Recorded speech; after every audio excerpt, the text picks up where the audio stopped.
ఏడేళ్ల క్రితం తెలంగాణలో సంచలనం సృష్టించిన ప్రణయ్ హత్య కేసు విషయంలో తుది తీర్పు వెలువడింది.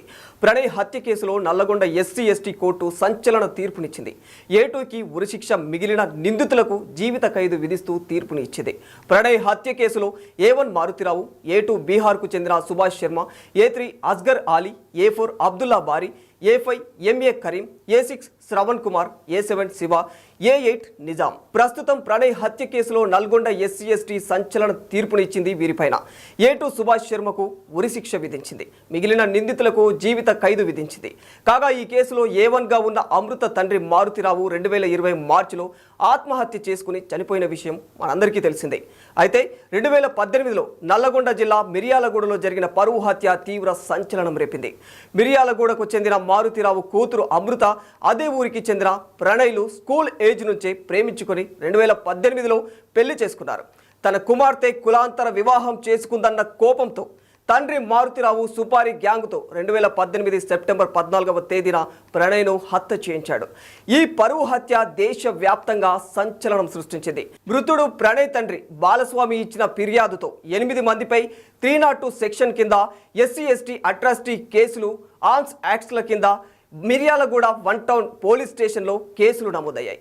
ఈ కేసులను ప్రతిష్టాత్మకంగా తీసుకున్న పోలీసులు అన్ని కోణాల్లో విచారణ జరిపి 2019 జూన్ 12న 1600 పేజీల్లో ఛార్జ్ షీట్ దాఖలు చేశారు. అప్పటి ఎస్పీ ఏవి రంగనాథ్ పర్యవేక్షణలో విచారణ జరిపిన పోలీసులు ప్రణయ్ హత్య కేసులో 8 మంది నిందితుల పాత్ర ఉందని నిర్ధారించారు. ఆ తర్వాత ఎస్సీ/ఎస్టీ జిల్లా సెషన్స్ కోర్టులో 5 సంవత్సరాల 9 నెలల పాటు కేసు విచారణ జరిగింది. ఛార్జ్ షీట్, నివేదిక, పోస్టుమార్టం రిపోర్టు, సైంటిఫిక్ ఎవిడెన్స్లతో పాటు సాక్షులను న్యాయస్థానం విచారించింది. ఇవాళ తుది తీర్పు వెలువడింది. A2 సుభాష్ శర్మకు మరణ శిక్ష, మిగిలిన నిందితులకు జీవిత ఖైదును విధించింది. ప్రణయ్ హత్య కేసు తీర్పు వెలువడిన నేపథ్యంలో ప్రణయ్ తండ్రి పెరుమాల బాలస్వామి కామెంట్ చేశారు. ఈరోజు ఇచ్చిన తీర్పు దేశంలోని నేరస్తులకు కనువిప్పు కావాలి. ఈ హత్య తర్వాత చాలా పరువు హత్యలు జరిగాయి. వారందరికీ ఈ తీర్పుతో వణుకు పుట్టాలి అని.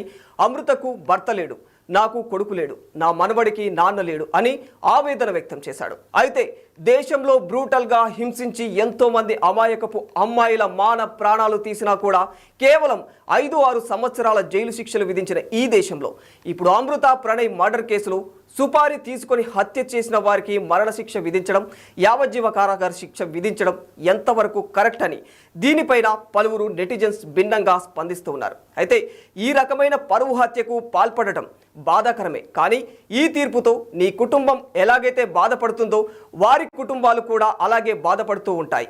ఇక ఇప్పుడు ఎలాగో మరణించిన మారుతిరావు లేనేలేడు. ఇప్పుడు నేరస్తుల కుటుంబ సభ్యులను ఎలాంటి న్యాయం చేస్తారని నిలదీస్తూ ఉన్నారు. అయితే ఈ కేసులో నేరస్తులకు ఇలా కఠినమైన శిక్షలు విధించడం ఎంతవరకు కరెక్ట్ అనేది మీరు కూడా కామెంట్లో తెలియజేయండి.